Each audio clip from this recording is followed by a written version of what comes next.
kotelo, eli lukko tuolta sivulta auki, lukot auki. Sieltä löytyy mä Zenon polti. Ensin otetaan tuo liiti irti. Työkalua avuksi.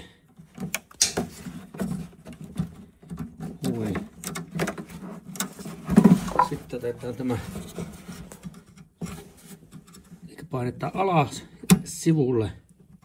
Alas ja sivulle ei tuolta löystyy tuo ja sieltäpä se tulee Zenonin poltin pois. Nosta uusi tilalle. T1 S.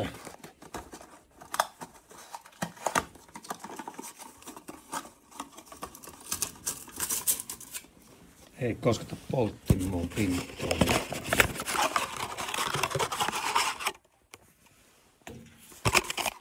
Eikä lasipinttoja ei kosketa. Otetaan tuosta ravasta kiinni nätisti tuonne pessään.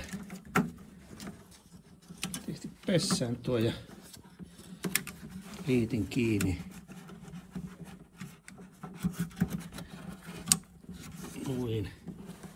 Ja pistokin kiinni. Noin ja sepä on siinä. Ei muuta kuin se kiinni ja lukko kiinni ja takaisin